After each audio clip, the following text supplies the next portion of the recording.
Bienvenidos al debate en Razón de Estado. Como no puede ser de otra forma, hoy vamos a hablar de la ley, de la reforma a la ley de ONGs que pasó el Congreso ayer de urgencia nacional de forma intempestiva e inesperada. Para ello ya tenemos en el set a Philip Chicola, a Dafne Posadas y a Luis Miguel Reyes. Los tres bienvenidos al debate en Razón de Estado. Philip, vamos directo al grano.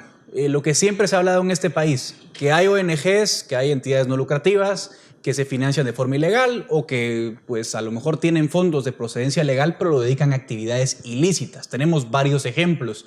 Y esta ley, digamos, sobre el papel, viene a darle herramientas al Estado para supuestamente castigar a esas ONGs. Pero la gran pregunta que yo hago para comenzar esta discusión es, ¿no se puede ya con la legislación vigente atacar, y cerrar estas ONGs que son incorrectas, que se financian ilegalmente o que hacen actividades ilegales?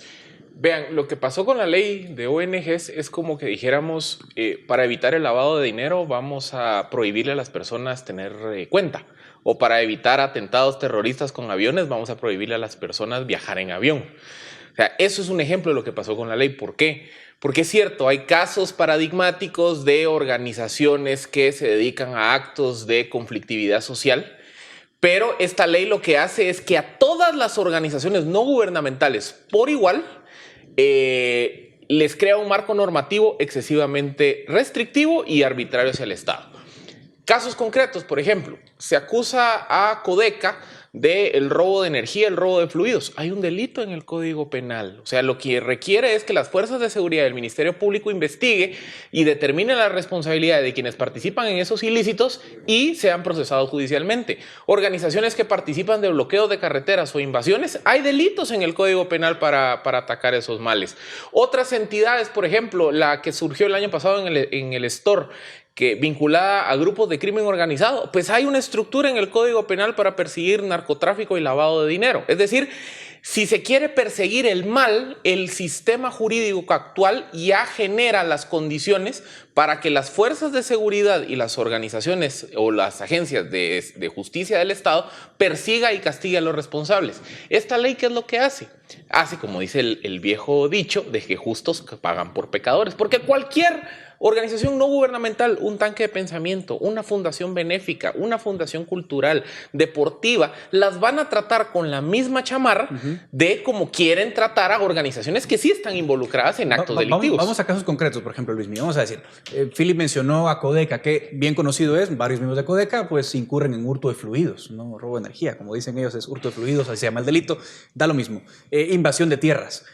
Vemos lavado de dinero en algunas organizaciones, no las que mencioné, pero en algunas se ve lavado de dinero. Es decir, ¿por qué no vemos al Congreso fiscalizando a la IBE, fiscalizando a la SAT, diciéndoles, miren señores, ¿por qué no persiguen a esta gente? O al propio Ministerio Público, que es el llamado a ejercitar la persecución penal.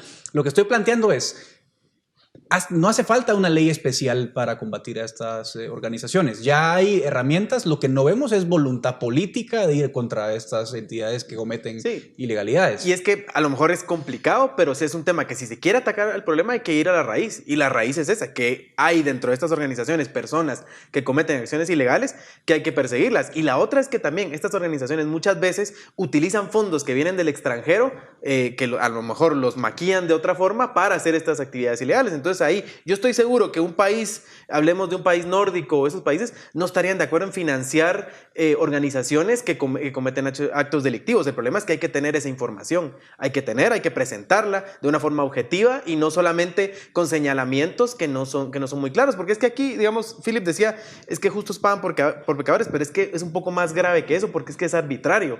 Se quiere cancelar ONGs porque cometen actos delictivos o porque son de determinada ideología. Y ese es un poco el tema que hay que poner aquí a balancear, porque ciertamente hoy a lo mejor son organizaciones de izquierda las que están más metidas en estos temas, pero vamos a casos, por ejemplo el caso venezolano, en donde el gobierno venezolano utilizó una reforma a tema de ONGs muy similar a esta para cancelar organizaciones que defendían derechos humanos, que defendían temas como libertad de prensa. Entonces también lo que hay que balancear un poco aquí es qué es lo que queremos como sociedad. Queremos ser una sociedad que limita derechos fundamentales porque no tenemos la capacidad de vigilar a estas organizaciones o de ponerles un alto a las acciones delictivas que cometen, o queremos ser una sociedad que más bien permite la asociación, que permite la libertad de expresión y que sabe cuando hay un delito, sabe castigarlo y sabe actuar de forma correcta. Luis Miguel se adelantó ahí a mencionar el caso venezolano y el caso ecuatoriano, Dafne, y vamos a ver que en el caso de Rafael Correa, por ejemplo,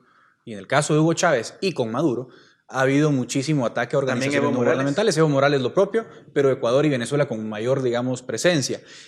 Voy a leerles un párrafo de la ley. Dice, si una ONG utiliza donaciones o financiamientos externos para alterar el orden público, será inmediatamente cancelada. El problema es que en la ley, o sea, en ninguna ley, esto lo sabemos bien los abogados, orden público es una cláusula abierta. Es decir, ¿qué es el orden público? Pues bueno, eso no está escrito en ningún lugar. Criticar políticos, gobierno, por ejemplo, etcétera. criticar al gobierno, criticar a los diputados. Por eso organiza un evento donde se critiquen autoridades del Estado. Pues, eso es un ejemplo. Entonces, estamos abriendo. Me da risa que el diputado Felipe Alejos diga, se opone a la izquierda. Pero si vemos en la historia, Dafne, en América Latina, en Sudamérica, la izquierda ha hecho estas leyes para atacar a la derecha. O sea, no es un tema de izquierdas o derechas.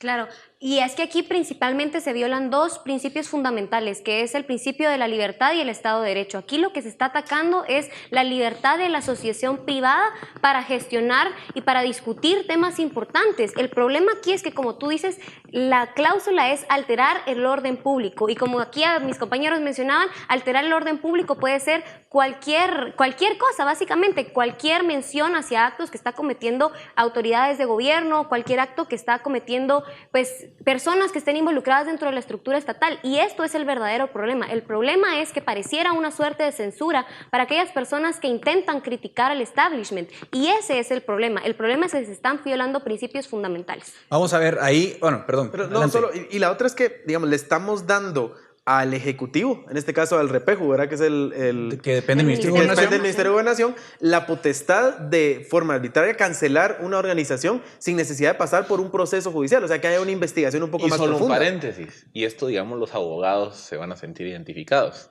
El registro de personas jurídicas, desde que tengo memoria, tiene unos criterios legalistas tan anacrónicos.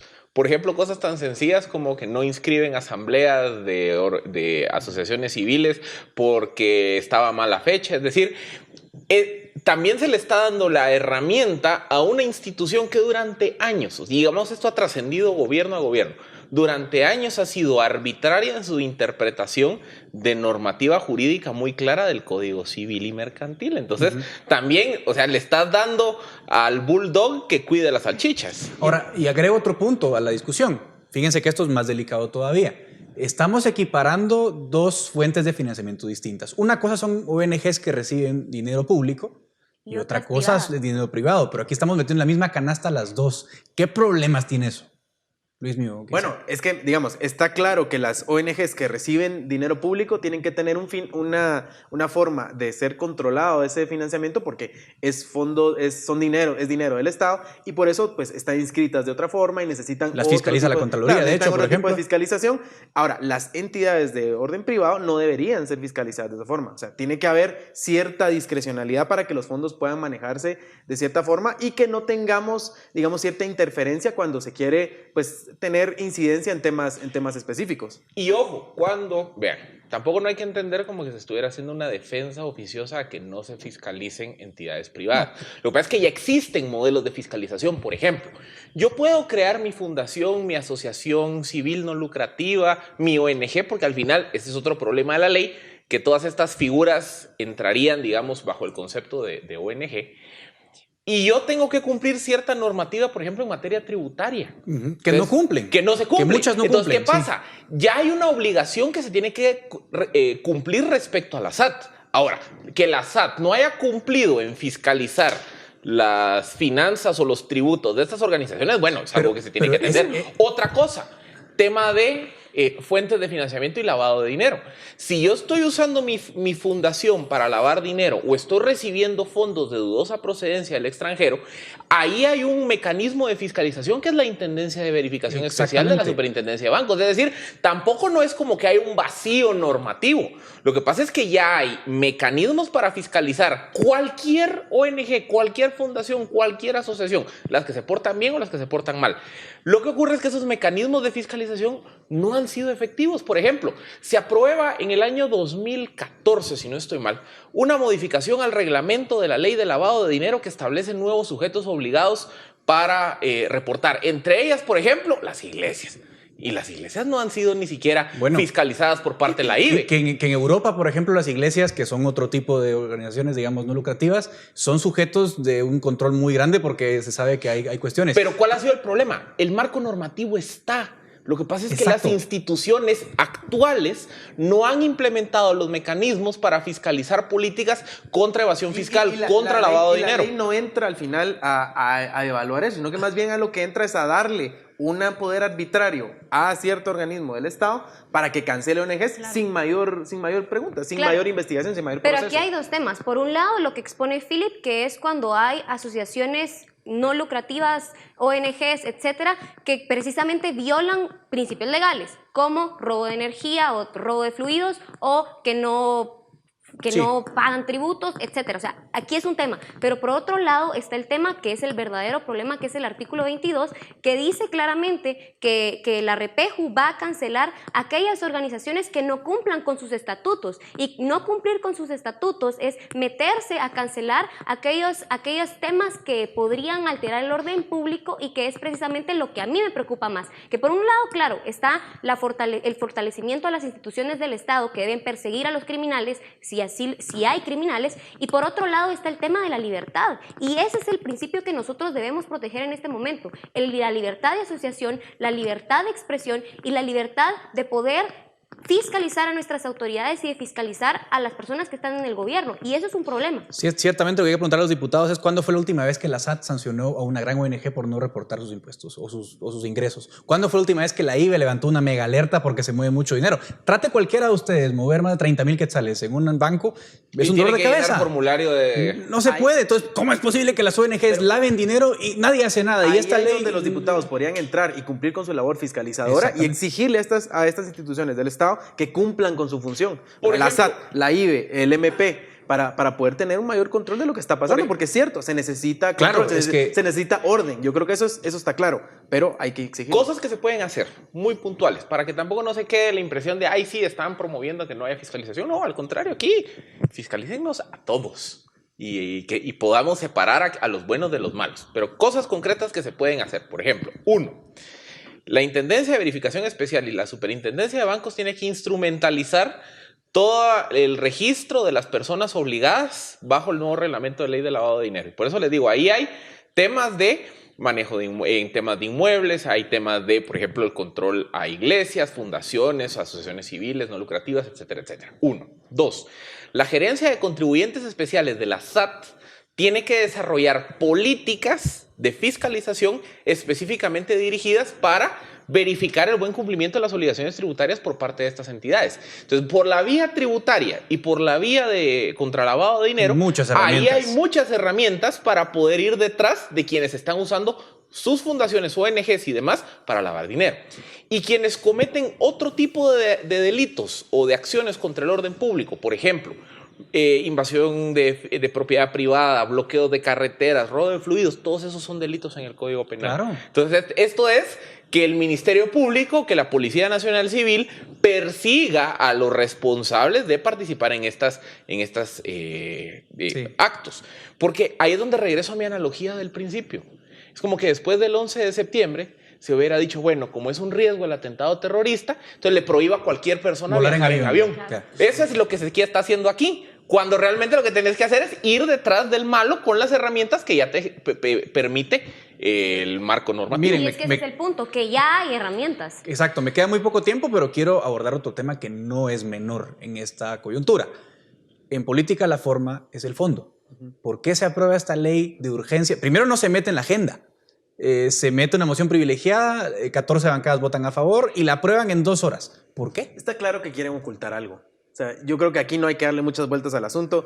Esta es una vieja práctica del Congreso. Se esperaba que con la llegada de nuevos diputados, yo sí creo que es bueno aclarar que varios diputados se salieron, varios diputados denunciaron, la bancada Creo, algunos diputados del Partido Humanista, algunos diputados del Partido Bien, que aunque son partidos que están fracturados con sus votos, claramente denunciaron el tema. Ahora, lo que pasa es que el Congreso está ocultando la verdadera intención, y es que aquí es donde ya no se puede confiar. O sea, dicen que hay un interés de fiscalizar pero lo pasan de esta forma. Entonces ahí, cuando no hay discusión, cuando se quieren poner las cosas sin mayor fiscalización, es porque están ocultando algo. Entonces, Y hay otro punto que era el que yo mencionaba, que es el principio de libertad de criticar a tus autoridades. Ese es un principio fundamental y por eso funciona el Estado, porque existe una crítica y un proceso de retroalimentación de los ciudadanos hacia sus autoridades. Entonces, pareciera que los diputados tienen un intento de censurar a la ciudadanía y evitar que exista esa crítica. es bueno señalar, el presidente Yamatei ya se pronunció al respecto de este tema y dijo,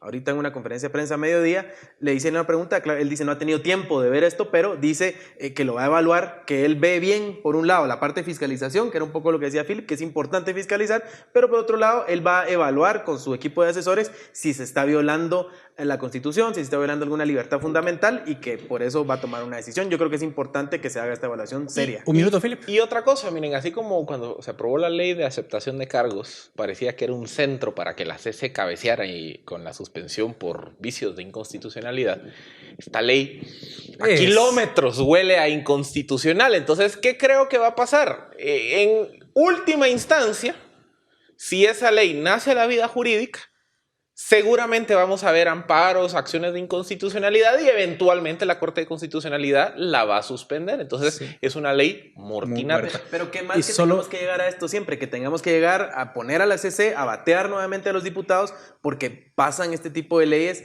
que no están ni consensuadas, que no están bien pensadas tampoco. Solo aquí en 15 minutos hablamos como de 5 inconstitucionalidades sin decirlo explícitamente, así que la ley tiene muy poco futuro en ese sentido, pero sí, es lamentable que tengamos que llegar a esas instancias. Les agradezco mucho a ustedes tres por acompañarnos en este debate y también a ustedes por toda su atención. Esto es Razón de Estado.